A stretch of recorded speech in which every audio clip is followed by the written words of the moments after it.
In English. Look, what we are witnessing, what we are witnessing is the death of democracy. That's what India is witnessing. What India has built,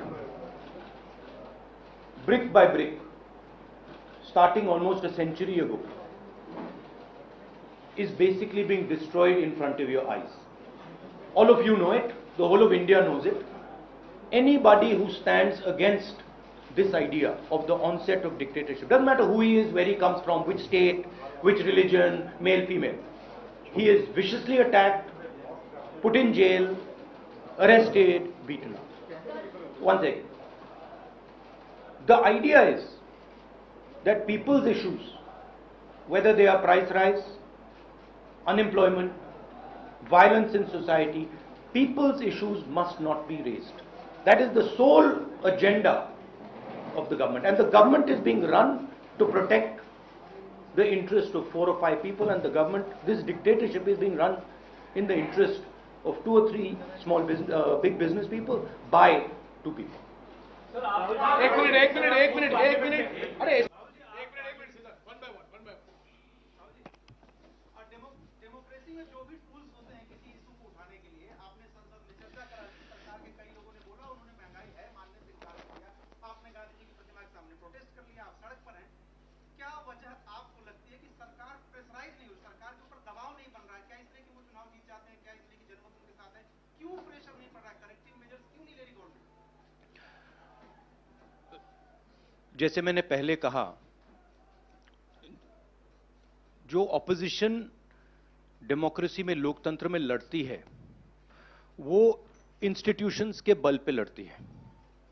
मतलब जो देश का legal structure होता है, judicial structure होता है, जो देश का इलेक्टोरल स्ट्रक्चर होता है, जो देश की मीडिया होती है, उसके बल पर ऑपोजिशन खड़ी होती है।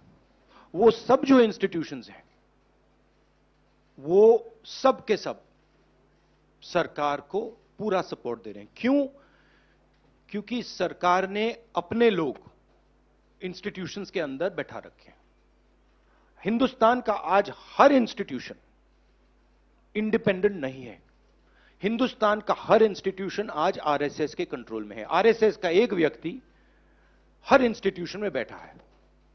तो हम एक राजनीतिक पार्टी से नहीं लड़ रहे हैं, हम हिंदुस्तान के पूरे इंफ्रास्ट्रक्चर के खिलाफ लड़ रहे हैं। जब हमारी सरकार होती थी, इंफ्रास्ट्रक्चर न्यूट्रल रहता था, हम इंफ्रास्ट्रक्चर को कंट्रोल नहीं करते थे। 2 राजनीतिक पार्टियों की लड़ाई होती थी, 3 राजनीतिक पार्टियों की लड़ाई होती है। आज इंफ्रास्ट्रक्चर सरकार का पूरा एक पार्टी के साथ है। फाइनेंशियल इंफ्रास्ट्रक्चर उनके साथ है। अगर कोई दूसरी पॉलिटिकल पार्टी को सपोर्ट करना चाहे, उस पर ईडी लगा दी जाती है, सीबीआई लगा दी जाती है, धमकाया जाता है, डराया जाता है। तो फाइनेंशियली मोनोपोली है बीजेपी की, आरएसएस की, इंस्टीट्यूशनली मोनोपोली है। इसीलिए ऑपोजिशन इफेक्टिवली, अग्रेसिवली खड़ी हो रही है, बट इंपैक्ट जो होना चाहिए वो दिख नहीं रहा है।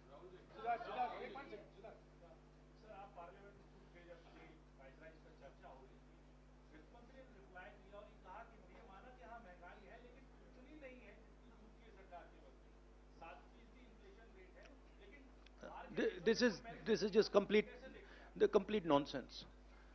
आज सबसे ज्यादा अनएम्प्लॉयमेंट हिंदुस्तान में, महंगाई बढ़ती जा रही है, गैस सिलेंडर की प्राइसेस बढ़ती जा रही हैं। पता नहीं, शायद मतलब फाइनेंस मिनिस्टर को मतलब ये आंकड़े दिख ही नहीं रहे हैं, या उनको बताया गया है कि बस बोलते जाइए, बट ये रियलिटी नहीं है। आप किसी भी कस्बे में चले जाइए, किसी भी गांव में चले जाइए, किसी भी शहर में चले जाइए, पूछिए महंगाई की क्या हालत है, आपको बताएंगे कि सबसे ज्यादा आज महंगाई है। तो देखिए, रियलिटी एक है और परसेप्शन एक बनाया जाता है। ठीक है, कहते हैं स्टार्टअप इंडिया, ठीक है, पूरा ट्रांसफॉर्मेशन कर दिया। आप मुझे दिखाओ स्टार्टअप इंडिया है कहां? स्टार्टअप इंडिया लोगों को फायर कर रहा है, निकाल रही है स्टार्टअप्स, लोगों को सड़क पे फेंक रही हैं। कोविड में हिंदुस्तान में कोई नहीं मरा। हेल्थ मिनिस्टर आपको कहेंगे कि हिंदुस्तान का परफॉर्मेंस दुनिया के सब देशों से बेहतर था। यूएन आपको कह रहा है कि 5 million people have died, Hindustan की सरकार कह रही है नहीं, वो झूठ बोल रहे हैं। गुजरात में आप जाएंगे, वहां पे मतलब लाशों के ढेर लग गए थे। गंगा में आपने देखा लाखों लोग मरे, मगर नहीं, हिंदुस्तान की सरकार कहती है यह सच्चाई नहीं है। बेरोजगारी बढ़ती जा रही है, हिंदुस्तान की सरकार कहती है सच्चाई नहीं है। महंगाई बढ़ती जा रही है, हिंदुस्तान की सरकार, उनकी जो फाइनेंस मिनिस्टर हैं, कहते हैं नहीं। पूरा कम्युनिकेशन स्ट्रक्चर उनके हाथ में।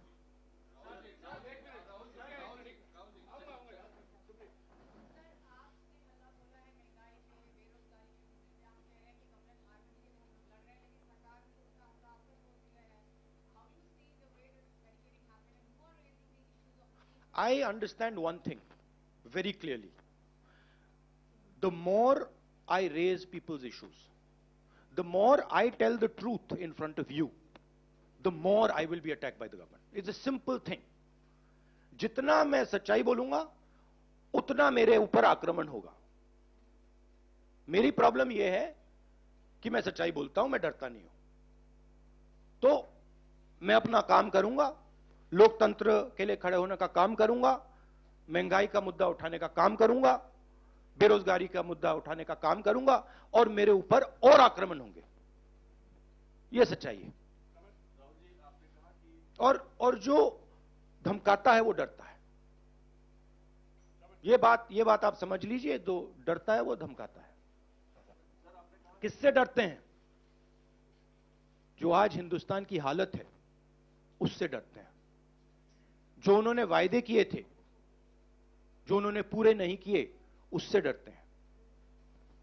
महंगाई से डरते हैं, बेरोजगारी से डरते हैं, जनता की जो शक्ति है उससे डरते हैं। क्यों डरते हैं? क्योंकि झूठ बोलते हैं। 24 घंटा ये लोग झूठ बोलते हैं। बेरोजगारी नहीं है, प्राइस राइज नहीं है, चाइना नहीं आया।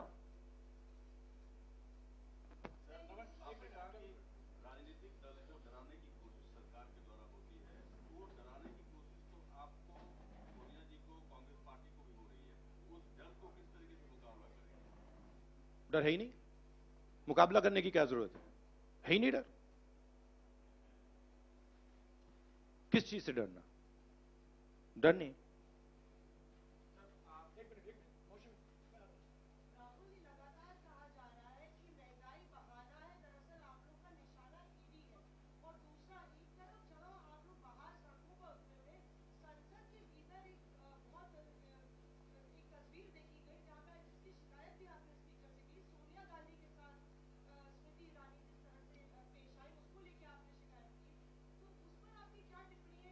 देखिए, एक बात मैं आपसे कहना चाहता हूं, मैंने पहले भी कह दिया। मैं इस बात को समझता हूं कि जितना भी मैं जनता की इश्यूज को उठाऊंगा, जितनी भी महंगाई की बात करूंगा, अनएम्प्लॉयमेंट की बात करूंगा, कम्युनल हार्मनी की बात करूंगा, उतना मेरे ऊपर आक्रमण होगा। और मुझे अच्छा लगता है क्योंकि मैं आक्रमण से सीखता हूं।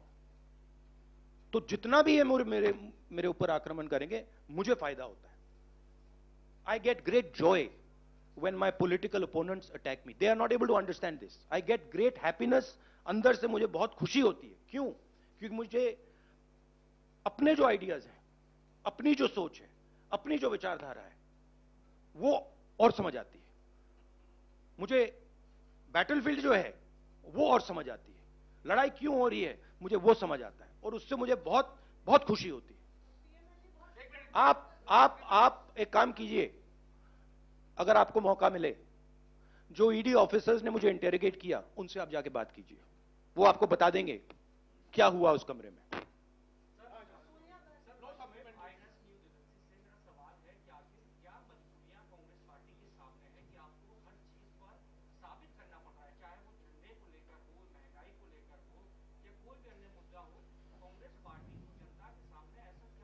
कांग्रेस पार्टी को नहीं,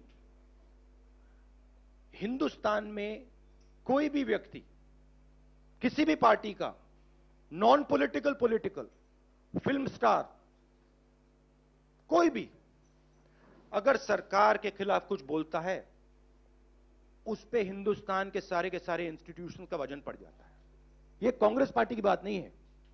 मैंने जो यहां शुरुआत की, और देश को शायद यह समझ नहीं आ रही है और आएगी बात, लोकतंत्र आज हिंदुस्तान में नहीं है, खत्म हो गया है। Democracy is now a memory in India, it is nothing more, and there are consequences to this. You will see there are going to be devastating consequences to this, because the people of India are not just going to keep quiet.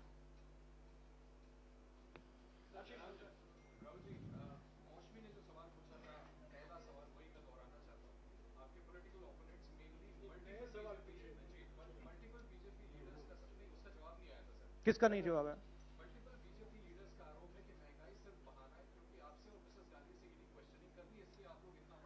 नहीं, question all you want, question all you want, right?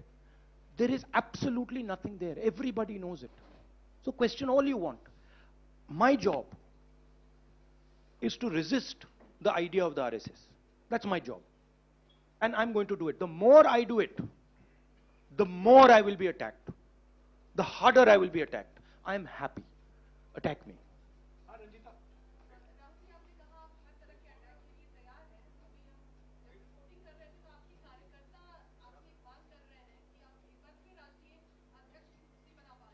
देखिए, ये press conference आप distract करने की कोशिश मत कीजिए, ठीक है? सीधी सी बात है, ये प्रेस कॉन्फ्रेंस महंगाई, बेरोजगारी और देश में जो आज हालत है उसके बारे में है। तो अब उसके बारे में बात करते हैं, क्योंकि वो हिंदुस्तान की जनता के लिए सबसे जरूरी मुद्दा है। सोनिया गांधी ने कहा कि मैं इंदिरा गांधी की बहू हूं, किसी से नहीं डरती। आपने कहा कि मैं नरेंद्र मोदी से नहीं डरता। तो क्या नरेंद्र मोदी आप लोगों को डरा रहे हैं? कोई तरीका आपको? मैंने आपको बोला डर नहीं है। वो डराने की कोशिश करें, करते जाएंगे, कोई फर्क नहीं पड़ता।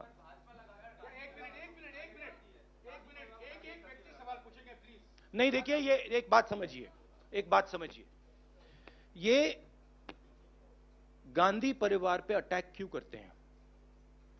ये गांधी परिवार पे इसलिए अटैक करते हैं क्योंकि हम एक विचारधारा के लिए लड़ते हैं, और हमारे जैसे देश में करोड़ों लोग हैं। हम लोकतंत्र के लिए लड़ते हैं, हम कम्युनल हार्मनी के लिए लड़ते हैं, और सालों से लड़ रहे हैं। ये सिर्फ मैंने नहीं किया, सालों से हो रहा है। जान दी है मेरे परिवार ने। ये हमारी जिम्मेदारी है, रिस्पॉन्सिबिलिटी है, जो भी आप कहना चाहो, क्योंकि हम इन विचारधाराओं के लिए लड़ते हैं। जब हिंदुस्तान को बांटा जाता है, हिंदू मुसलमान को लड़ाया जाता है, हमें दर्द होता है। जब किसी को दलित कह के मारा जाता है, पीटा जाता है, हमें दर्द होता है। जब किसी महिला को पीटा जाता है, हमें दर्द होता है। इसीलिए हम लड़ते हैं। ये एक परिवार नहीं है, ये एक विचारधारा है। मैं गुजारिश करूंगा, एक एक करके सवाल पूछिए, सबको मौका दिया जाएगा। राहुल जी यहां बैठे हुए हैं, सबके सवाल देंगे, और इनके सामने कोई टेलीप्रॉम्प्टर भी नहीं है। हाँ, Samia.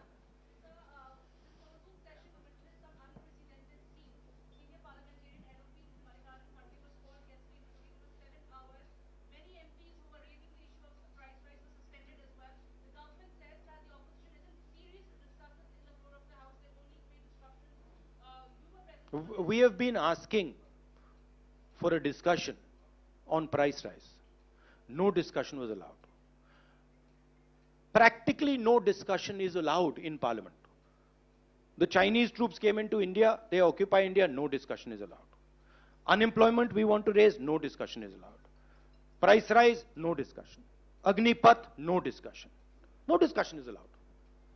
It is much more beneficial for us to have discussion in Parliament. We demolish the government every single time we have a discussion in Parliament. Right? One second, please let me speak. right? We demolish the government every single time we have a discussion. You're aware of it. They don't want a discussion. They can't face a discussion. That's the truth. And this is not only a Congress issue.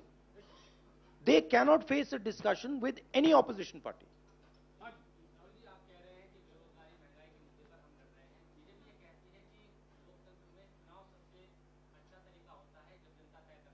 हाँ, Hitler भी चुनाव जीत के आया था. हाँ, Hitler भी चुनाव जीत जाता था. हिटलर चुनाव कैसे जीतता था? हिटलर चुनाव ऐसे जीतता था कि जर्मनी के पूरे इंस्टीट्यूशंस उसके हाथ में थे. उसके पास एसए थी, पैरामिलिट्री फोर्स थी, उसके पास पूरा का पूरा ढांचा था. मुझे पूरा का पूरा ढांचा दे दो, फिर मैं दिखाऊंगा आपको कैसे इलेक्शन जीता जाता है. You see, please understand. What?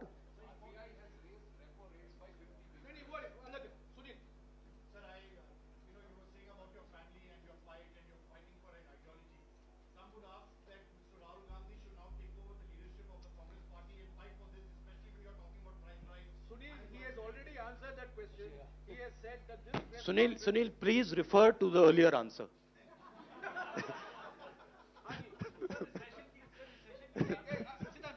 I will, please refer to that one. It is there. You can look at the video. You can look at the video nicely, and it's all there.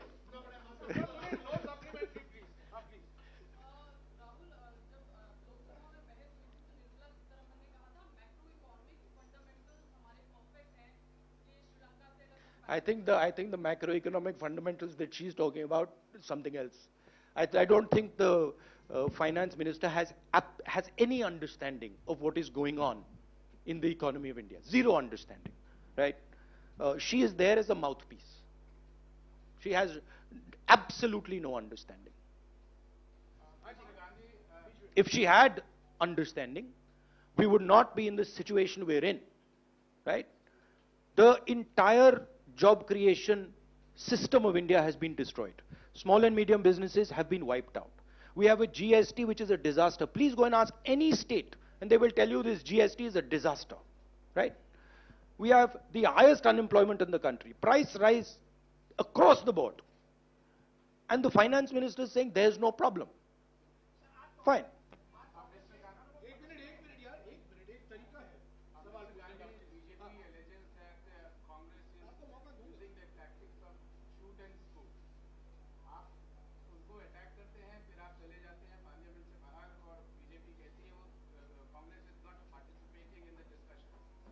Please refer to my earlier answer, which I had just given, about the importance of debate and how we are not allowed to debate in Parliament.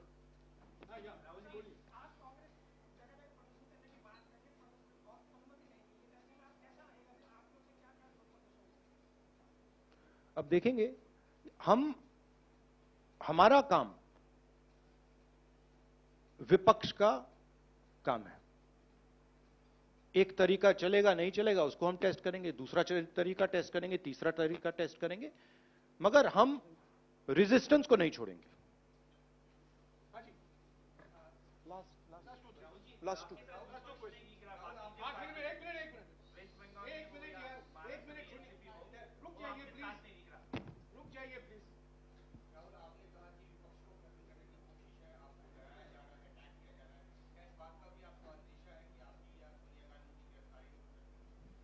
मैंने आपसे कहा आप जो भी करना चाहते हो करो, कोई फर्क नहीं पड़ता मुझे. It does not make me any difference. You have to understand this. You have to understand the culture I come from. It does not make me any difference. I will be the happiest person.